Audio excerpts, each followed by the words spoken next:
You hanging out here again?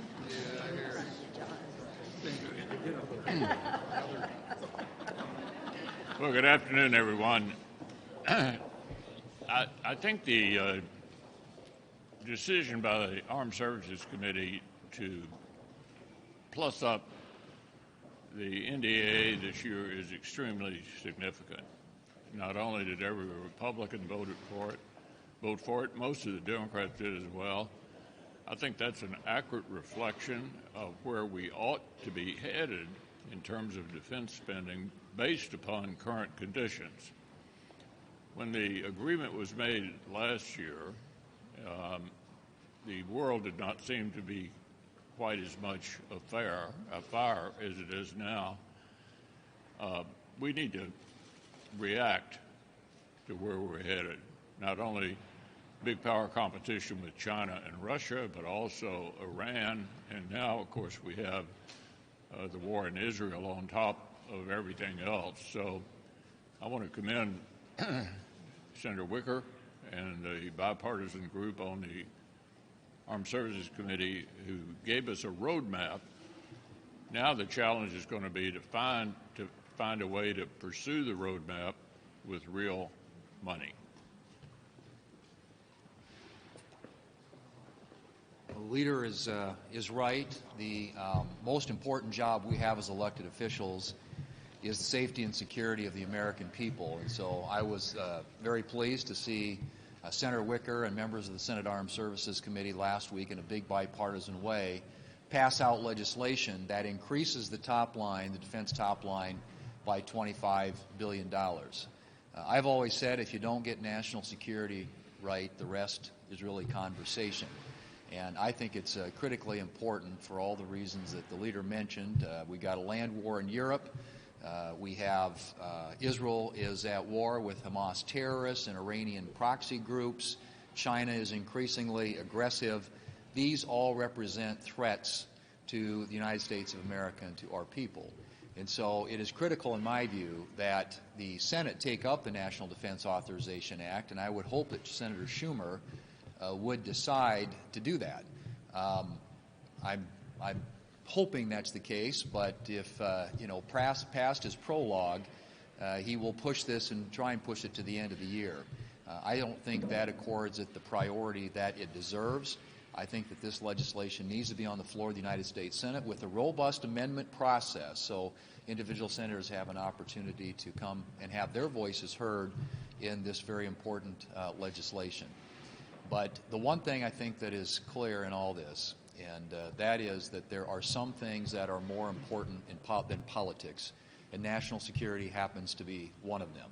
We're doing a series of show votes. We're voting on all kinds of things that are not going anywhere. There's no objective or intention to make law or to have any of these things enacted. They're all political show votes because this is an election season. America's national security is not a political issue. It is the number one issue when it comes to defending the safety and security of the American people, and Congress should act like it.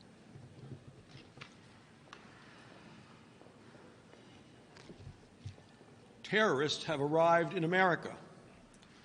The FBI says that lights are blinking red, warning lights. National security experts say that there is an increased risk of a coordinated attack. Why? Because the Democrats are the party of open borders. Just last week, 8 illegal immigrants were arrested with ties to the radical, extreme, violent terrorist group ISIS. They were arrested in California, Pennsylvania, and New York. They came from Central Asia to Mexico, and from there easily came to the United States. Why? Because this open border policy of the Democrats has something called catch and release. Democrats, let me tell you, it is not working. You are releasing into the United States criminals, drug dealers, murderers, and now terrorists. And for other Americans, let me tell you, we are living on borrowed time. This Biden administration and the Democrats have let 10 million illegal immigrants into our country. 10 million. Common sense will tell you that among them are additional terrorists, and Democrats have no plan to keep us safe. Last week, Joe Biden had an executive order, a feeble executive order, too little, too late. And today at the White House, Joe Biden is going to be down there with another order, which is going to provide amnesty for another 500,000 illegal immigrants. Our country is being invaded by illegal immigrants, and in this Senate, Democrats are repeatedly voting to continue this. The American people want secure borders. We want to know who's coming here. Republicans have solutions. It's finish the wall. It's stop, catch, and release, and bring back a policy that works. And that policy is called Remain in Mexico. And I'm going to keep piling on where he left off. So, yes, once again, President Biden has rolled out the red carpet for illegal migrants. So we're hearing the doublespeak again. Out of one side of his mouth, he's saying, look at me, I'm doing an executive order. We're going to control the border. And then on the other hand now, he's offering basically mass amnesty to hundreds of thousands of illegal migrants that are currently within the country. So who's listening to this doublespeak? Well, I can tell you it's our adversaries. It's terrorist organizations, and most certainly it's the cartels. So let's just look at where we are since the executive order nearly 2 weeks ago. 2,700 illegal crossings just in the San Diego sector. Just as Senator Barrasso said, we had 8 illegals in the United States that were caught that have links to ISIS, a terrorist organization. And just most recently, we saw the horrific rape and murder of a mother of 5 by an illegal immigrant. When and where does it stop? Joe Biden, this is on you. We need to secure our border. Well, I'm going to change it up a bit. Before I do, though, I would like to say something. Senator Ernst said, who is listening to what the president's saying with his back and forth ping-ponging on his immigration policy? I'll tell you who's going to end up listening is the court system. This is all going to the court system. None of it will be put into effect because it's going to have to be litigated, and it's all being put out in front of the American people for political fodder for the election in November. That's obvious. So there's no passion here. There's no real policy here because this is all going to be listened to by the courts in the United States and will not be even litigated before we turn the clock into 2025. But today I want to talk about something that is good news, and that is the ADVANCE Act. That is a bill that I've worked on for over a year through my EPW committee. It is in conjunction with Senators Carper and Senator Whitehouse. The House passed the ADVANCE Act by 393 to 13. What does it do? It's for advanced nuclear. We hear a lot about the solutions of energy. How are we going to meet the energy demands of tomorrow? Well, for me, we got to have all of the above, certainly natural gas, coal, renewables, but we need nuclear and particularly the new technologies of nuclear to be a big part of our energy future. Small modular reactors are the future of nuclear energy, but we have a regulatory system right now that does not address and license these reactors quick enough. They don't have the speed nor the staff to be able to do this. But we also need to take, as the United States, the power of the world, nuclear innovation to the rest of the world. We want to be the leader here. And so the ADVANCE Act reforms some of the NEPA process for siting nuclear, small modular nuclear. It also works on innovation of the technology. It works to speed up the licensing so we can see more of this moving forward. And it also, for areas such as mine that have abandoned power sector, maybe a coal-fired power plant that's no longer in service that has transmission, it encourages the use of those assets to be transformed into a small modular nuclear facility. They're big employers. It's green energy. It's base load energy. We have 20% of our energy now is nuclear. And so I'm excited. I'm anticipating that we will have a big bipartisan vote. This will be our economy, our energy security, and our innovation, and our environment, all wrapped into one. Thanks. More fair and more just. That's what Joe Biden called his immigration policies they started rolling out today. But today I ask, where is fairness and justice for Rachel Morin?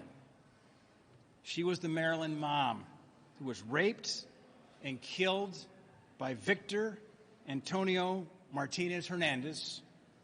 And Hernandez wasn't just any street thug. He committed murder in El Salvador.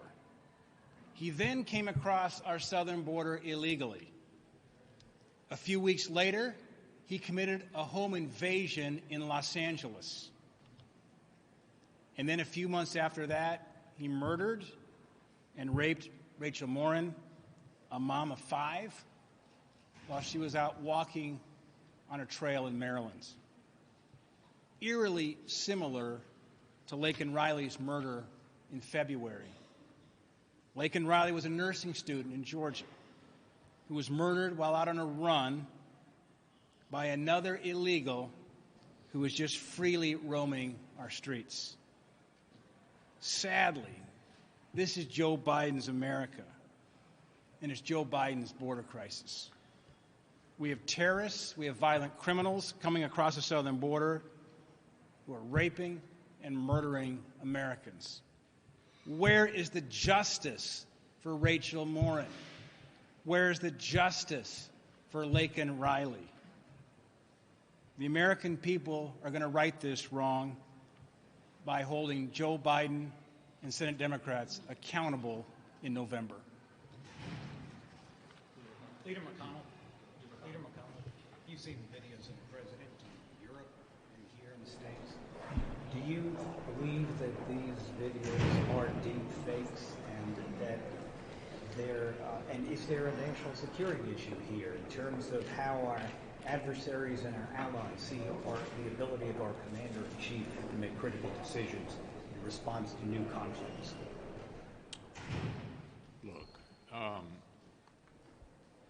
think when it comes to national security, and that's what you're talking about, right, it's collective responsibility on the part of all of us to make defense spending, as I said earlier, job one.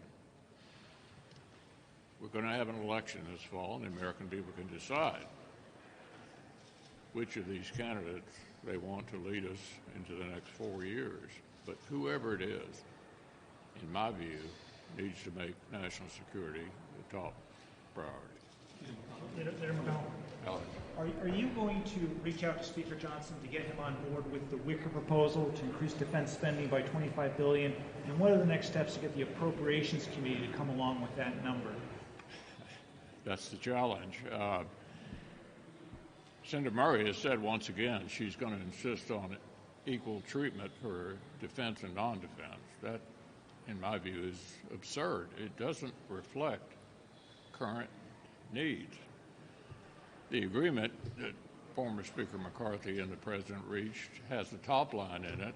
Whether that still makes sense a year later, given all the intervening events, is something we're going to have to try to work out. But in the end, what I feel very strongly about is that we need to begin to deal in a way that Senator Wicker laid out over the next 5 years with reflecting the actual changes to our national defense needs. And there are tripwires you have to deal with in the process. Burgess? Do you plan to attend and or speak at the Republican National Convention this summer? National Convention? Yes. Yeah. Will you be speaking there too? Speaking there? I don't know what role I'm going to play, but I'm going to be chairman of the Kentucky delegation, as I have been for a number of years, and I'll be there.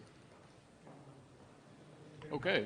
Do you believe bump stocks should be banned legislatively? Bump stocks, the bill that's coming up later. We would object.